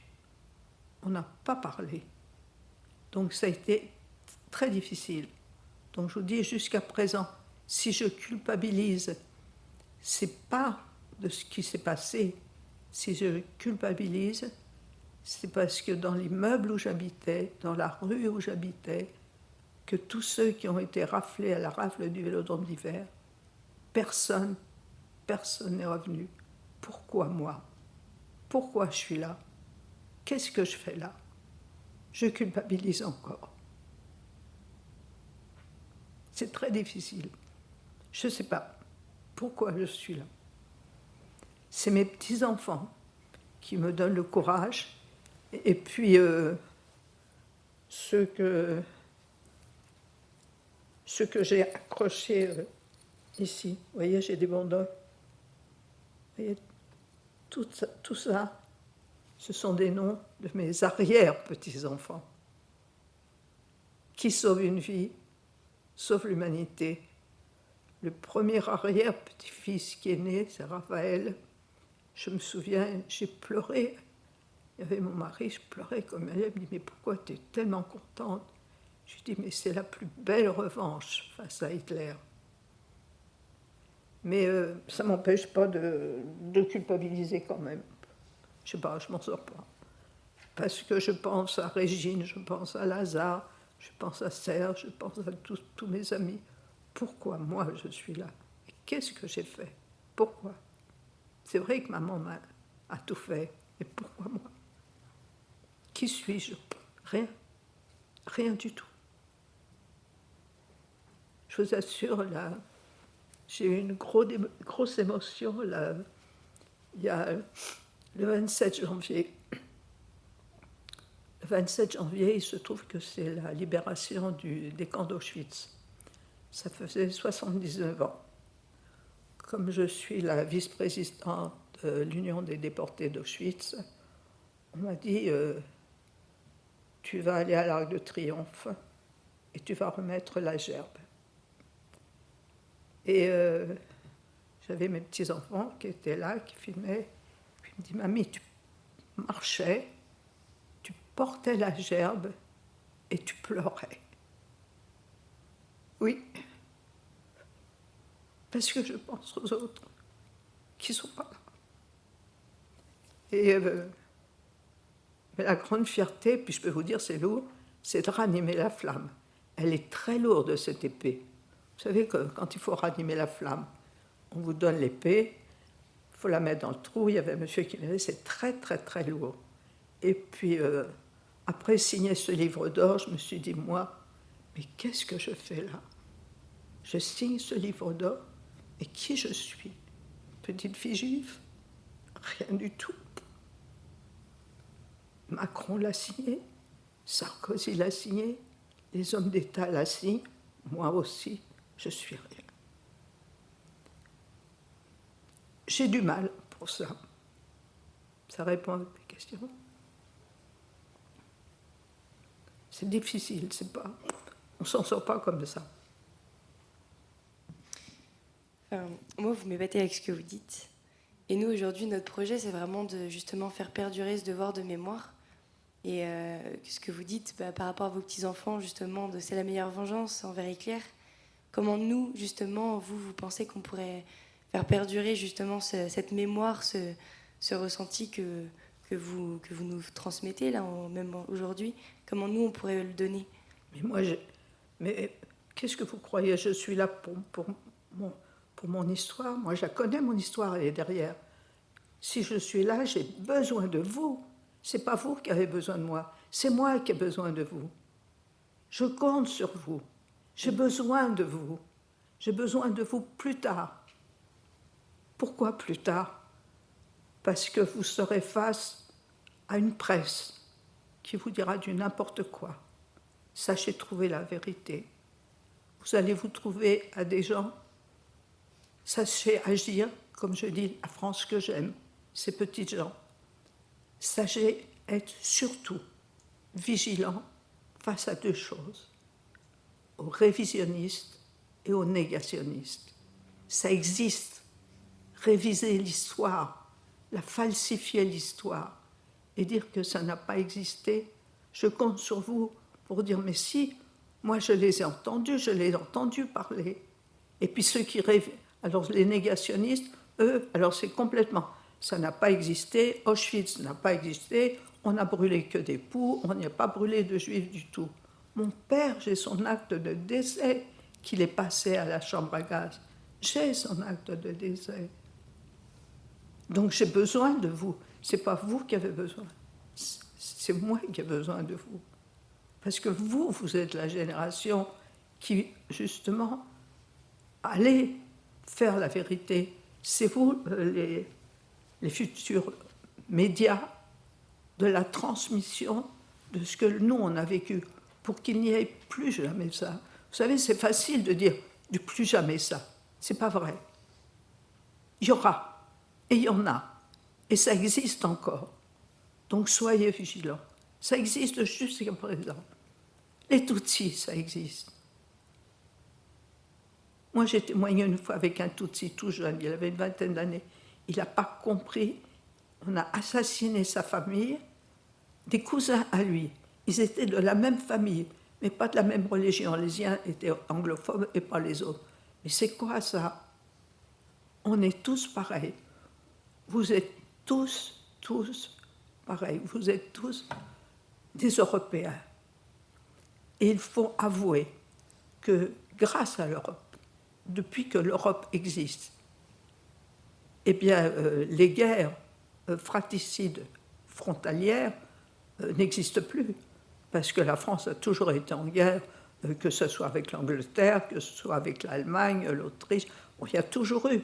Mais grâce à cette Europe, justement, il y a cette unité. Et c'est à vous, vous êtes des Européens, vous êtes des enfants européens. Je ne sais pas si parmi vous, il y en a qui ont fait Erasmus.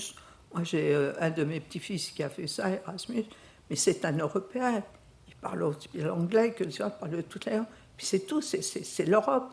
C'est vous l'avenir. Moi, c'est moi, j'ai besoin de vous. C'est pas vous qui avez besoin de moi. C'est moi qui ai besoin de vous, pour plus tard. Il y a une autre question?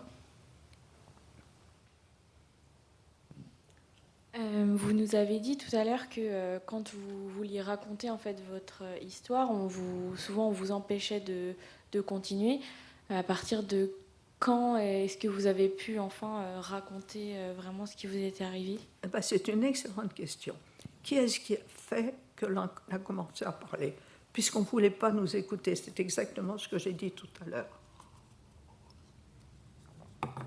On a commencé à en parler lorsque M. Jacques Chirac a fait la reconnaissance de la collaboration du gouvernement de Vichy pendant la guerre au pont Birakem. C'était à l'anniversaire justement d'un 16 juillet, en 1995. Et je me souviens très bien, puisque j'étais tout le temps à toutes les commémorations, puisque je suis une survivante du Vélodrome d'hiver. Donc on est devant le Vélodrome d'hiver, M. Jacques Chirac se met devant le pont Birakem, il n'y avait pas encore dans le jardin, c'était au pont Birakem, Et là, il commence à raconter la collaboration du gouvernement de Vichy, pas de toute la France. Et il dit, il faut l'étudier en classe. Moi, quand ma fille était en classe à l'école, il y avait ça dans les écoles, dans les manuels scolaires. Et c'était à la fin du manuel d'histoire et à la fin des cours aussi, parce qu'entre les bacs blancs, entre les examens et les grèves et tout, ben ça passait à l'as. Ils ne savaient pas. Les jeunes ne savaient pas du tout, et même les enseignants. Et M. Jacques Chirac a dit, il faut l'enseigner à l'école. Bien joli, il a dit ça, mais bon, c'est un chef d'État, et qu'est-ce qu'on fait? Eh bien, il se trouve, donc, comme moi, je vous ai dit, je fréquentais beaucoup d'écoles, j'ai des professeurs qui sont venus me trouver, particulièrement un professeur d'histoire qui travaille encore avec moi à l'Union des déportés, et qui me dit, voilà, écoute, moi, j'ai des collègues qui sont professeurs de français, peuvent enseigner le français, elles ont appris le français. D'autres, elles peuvent enseigner les maths, elles ont appris les maths. Nous, M. Chirac nous demande d'enseigner la Shoah, on ne nous l'a pas appris. Comment on peut enseigner la Shoah si on ne nous l'a pas appris? Aidez-nous. Parlez-nous. Dites-nous qu'est-ce qu'il faut faire. Et c'est à partir de là, de 1995, où c'est devenu obligatoire, où on a commencé à demander au mémorial, à l'UDA, l'Union des déportés d'Auschwitz, de pouvoir envoyer ou des déportés ou des survivants, de raconter dans les écoles ou de raconter à des professeurs, à des enseignants.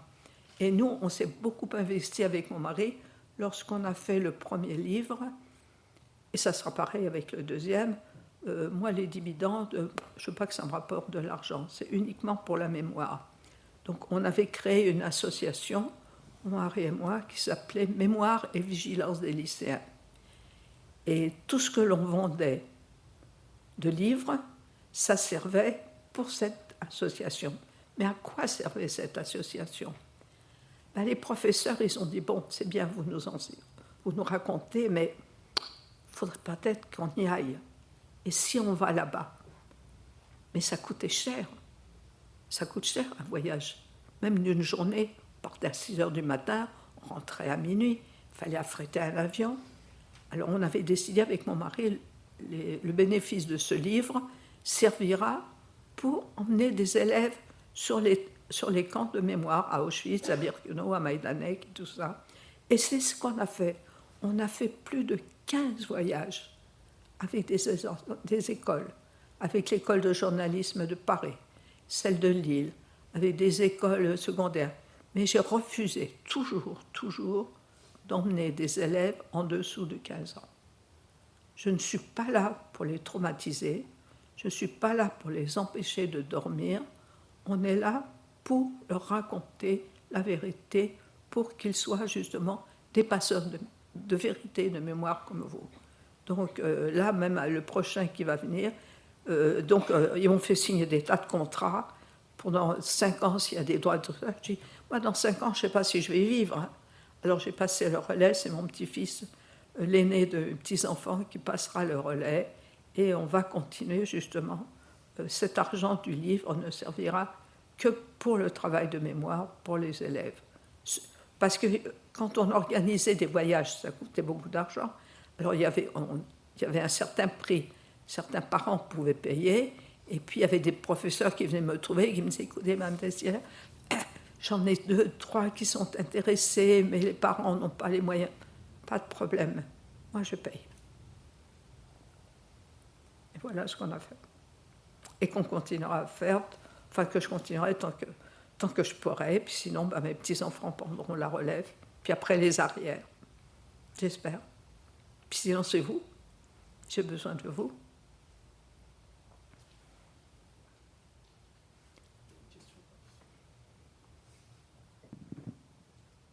Moi, je voulais vous poser la question vis-à-vis de la situation actuelle. On sait qu'il y a de nombreux conflits maintenant qui reprennent un petit peu partout dans le monde. Est-ce que vous avez une vision peut-être qui va être un peu différente de ce qu'on peut avoir? Quelle est votre vision sur les conflits qu'il peut y avoir actuellement? Bon, si je comprends bien, tu me parles des conflits et tout, puis sous-entendu, ce qui se passe en Israël et En Israël, en Ukraine, en Ukraine. Bon, ce qui se passe en Ukraine, c'est lamentable. Poutine veut la grande Russie, conquérir toute l'Europe, toute l'Oural, avoir tout. Et c'est ce qu'il veut. Et c'est pour ça qu'il attaque. Et l'Ukraine se défend comme elle peut. Bon, maintenant, on va te dire, l'Ukraine, pendant la guerre, les SS-Gruppen venaient d'Ukraine. Les plus grandes fosses, je ne sais pas si vous avez entendu parler du père Patrick Desbois, et ça vaut la peine de vous en intéresser, parce que c'est un prêtre, un curé, qui a réussi à faire découvrir ce que les Ukrainiens cachaient, c'est-à-dire des fosses communes de toute l'Europe, les plus importantes qu'il y a jamais eu.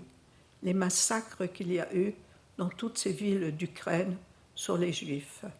Dans la famille de mon père et du côté de ma mère, c'était des familles nombreuses. Juste un exemple, familles nombreuses. Il y avait 7 enfants, enfin, d'un côté comme de l'autre. Ça. Ils ont tous été assassinés par les SS-Gruppen, par la Shoah par balle. Qu'est-ce que le père Desbois a appelé la Shoah par balle? Pourquoi?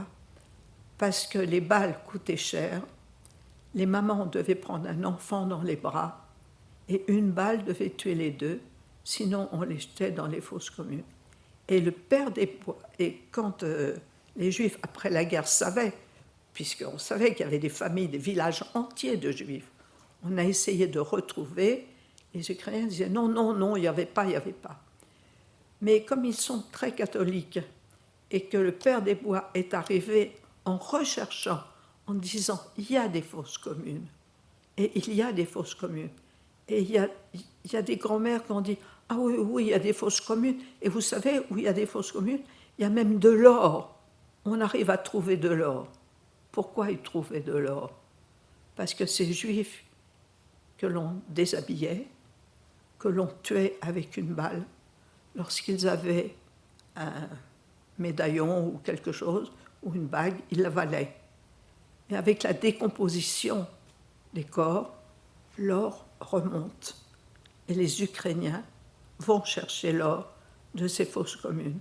Et le père Desbois a retrouvé plus de 15 fosses communes avec 4 couches de cadavres. Donc il a été question avec le rabbinat de les reprendre et tout ça, mais dans la religion juive, on ne touche pas un corps, donc on les a laissés, ils ont bétonné pour pas que les Ukrainiens viennent gratouiller pour chercher l'or. Donc ça c'est voilà, donc ça existait et ça existe. Maintenant, avec le conflit qu'il y a actuellement, comment te dire? Israël est grand comme 2 petits départements français. 2 petits départements français. On veut les rayer de la terre. Ce n'est pas les Palestiniens. Les Palestiniens, je n'ai rien contre eux. Il faut qu'ils vivent. Ils ont besoin aussi d'Internet. Mais tu as l'Iran qui est derrière, qui, eux, veut s'étendre. Ils veulent tout. Ils veulent tous les territoires. Et jeter les Juifs à la mer. Les Juifs ont le droit de vivre. 2 petits départements. C'est tout ce qu'ils demandaient. Et en plus, bon, vous avez dû voir les informations, les kibboutz qui ont été attaqués, tous ces kibboutz, moi je les connais, c'était des kibboutz qui vivaient avec les Palestiniens. Ils vivaient en bonne communauté. Ils travaillaient les uns chez les autres. Beaucoup employaient des Palestiniens. Donc, ce n'est pas les Palestiniens, c'est le Hamas. Le Hamas, c'est une chose. Ce sont des assassins qui ne donnent pas à manger à la population palestinienne. La population palestinienne a besoin de l'aide de l'UNRWA. Qui c'est l'UNRWA? C'est eux qui touchent le plus d'argent du monde entier en aide alimentaire, et ils le gardent et ils le prennent pour creuser des tunnels et pas donner à la population palestinienne qui en a besoin. Mais ça, on ne le dit pas. Et c'est ça qu'il faut dire. On a trouvé des kilomètres de tunnels avec des ciments. Mais ça coûte de l'argent. C'était de l'argent de l'UNRWA pour donner à manger aux Palestiniens.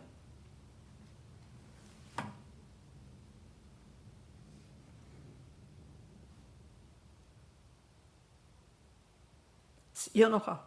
Il y aura toujours. Il y aura toujours des massacres. Et puis des boucs émissaires, il y en aura toujours. Et puis le juif, je crois qu'il est voué pour être un bouc émissaire. Et puis il se défendra comme il pourra. Mais là, je crois que c'est fini. On n'ira plus en pyjama rayé. C'est fini. Ils vont se battre jusqu'au bout. Jusqu'au bout.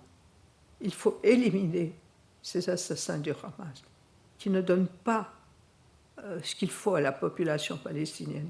Elle a le droit de vivre aussi. Mais eux, ce ne sont pas des Palestiniens. La population palestinienne, on n'a rien. Moi, j'ai rien pour les Palestiniens. Par contre, vous savez, les enfants, ils ont le cerveau un peu comme une pâte à modeler. On met quelque chose, puis ça rentre. Moi, je me souviens avoir été du côté palestinien après la guerre des 6 jours, et puis je tombe devant une école. Il y avait une petite école et il y avait des manuels. Moi, je ne comprends pas l'arabe, je ne comprends rien du tout. Puis je vois avec des dessins et je vois que c'est des mathématiques. Alors je demande au guide, là, qu'est-ce que c'est comme livre? Il me dit, c'est bien simple, tiens, moi je vais te le dire ce qu'il y a. C'était des livres de primaire que l'Europe fournit aux Palestiniens. C'est-à-dire que le Hamas se détourne. Et qu'est-ce qu'il y avait? Voilà, c'était une soustraction. Tu as 10 juifs, tu en tues 2, combien de juifs il te reste? Chez nous, on dit tu as 10 œufs, tu en prends 2, combien il te reste? C'est tout. Et ça, je les ai vus. J'ai vu les manuels. Et ils viennent d'Europe. C'est les Européens, c'est nous qui leur fournissons ces manuels. Il faut avoir un contrôle sur ces manuels. Mais ces gosses, ils y sont pour rien. On leur met dans la tête, on les montre comme ça avec une Kalachnikov. Mais qu'est-ce qu'il sait, un enfant de 3 ans que l'on montre avec un bandeau et tout ça? C'est quoi? C'est pas comme ça qu'on élève un enfant. C'est pas ça la paix. Mais les Palestiniens, ils ont, pour moi, j'ai rien contre eux. Ils ont le droit de vivre, tout ça. Non. Ça répond à ta question. Et j'avais dit, je ne ferai pas de politique. C'est pas de la politique, là, ça me fait plutôt mal au cœur, c'est tout. C'est que l'information passe mal. C'est ça le travail des médias qui ne savent pas le faire. Il faut savoir voir. Vous savez, quand on voit les kilomètres que les Israéliens viennent de découvrir, où il y a des autobus qui arrivent dans ces tunnels, où il y a tout ça, c'est construit du béton, mais ils reçoivent de la farine de l'UNRWA pour donner, ils le transforment en béton, au lieu de leur donner à manger. Mais ce n'est pas étonnant qu'elle n'a pas à manger, la population palestinienne. C'est le Hamas qui prend tout. Tu as les djihadistes, c'est pareil, hein, du côté iranien, c'est pareil. Et eux veulent, c'est pareil, le grand islam. Mais si tu vas plus loin, et si tu réfléchis philosophiquement, et ça va arriver, et au train où ça va, dans 2 décennies, on a la même chose en Europe. 2 décennies. 2. C'est-à-dire 2 générations, pas plus. Si on n'y prend pas garde. Il nous reste à peu près une dizaine de minutes parce qu'après le mémorial va fermer aussi. Ah bah oui. On va prendre encore quelques questions encore. Donc,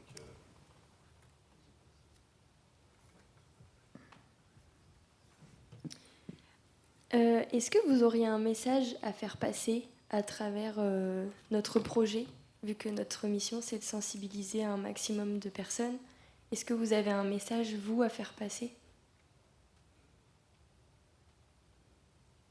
Que vous sachiez faire le tri de des vérités. Faire passer ce message-là. C'est ça. Pour éviter qu'il y ait ces pogroms, de tout, quand vous voyez, mais dans le monde entier, que ce soit les Tutsis, que ce soit les Païens, que ce soit les Juifs. Faut faire passer justement ce message. Oui, moi c'est ça, c'est d'avoir besoin de vous. Moi j'ai besoin de vous. Me dire que si j'ai passé 1h30, 2 heures agréables avec vous, en me disant, je compte pas sur vous tous, hein, je suis pas aussi exigeante, hein, j'estime uniquement, et en étant large d'esprit, si seulement 10% plus tard, 10% de vous puissiez avoir les bonnes réactions, l'heure que j'aurai passée sera doublement plus agréable. Ça répond à ta question.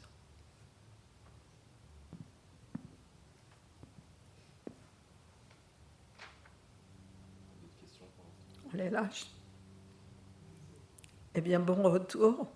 Vous allez, si je comprends bien, en Vendée. C'est ça? Belle région. C'est bien, l'air est meilleur qu'à Paris. Hein. Vous partez là ce soir? Demain. Ah oui. Ah. Eh bien, c'est mon président, puisque moi je suis la vice-présidente. Et il ressemble beaucoup à sa maman. J'ai beaucoup travaillé avec sa maman. Simone Veil était une amie, puisque bon, on a tous été ensemble, on fait beaucoup de déjeuners. Il ressemble beaucoup, beaucoup à sa maman. Même réaction, il est très carré, vous allez voir. C'est pas du tout il ne me ressemble pas du tout. Hein. Non.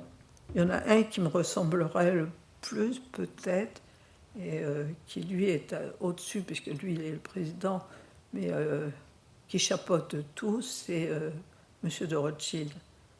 Alors lui, il chapeaute tout le monde, mais c'est un homme succulent. C'est, vous savez, ce qu'on appelle la vieille France. Quand je le vois tous les 15 jours, je fais des réunions, puisqu'on fait des réunions avec l'UDA, et quand je le vois avec ses grands yeux bleus qui vient vous faire un baise-main, c'est un truc que l'on ne voit plus, là, comme ça. Mais il est succulent, il est adorable. Mais M. Pierre Veil est très efficace. Il nous aide beaucoup et on travaille beaucoup.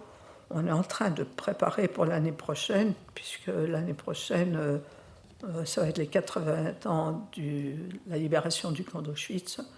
Donc on essaye avec Pierre Veil et puis de faire quelque chose de concret, une démarche, quelque chose qui soit à la hauteur justement de cette libération des camps.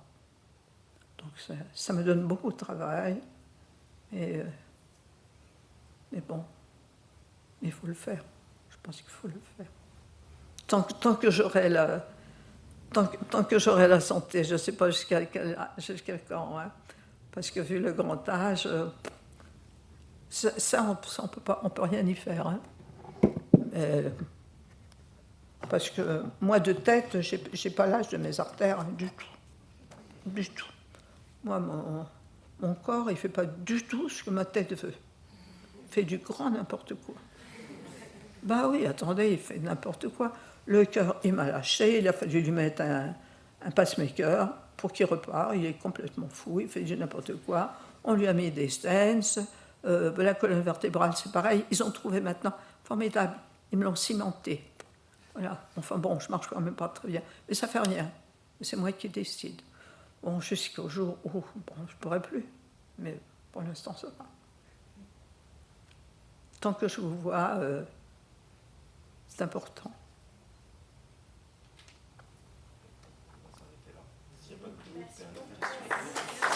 Merci à vous.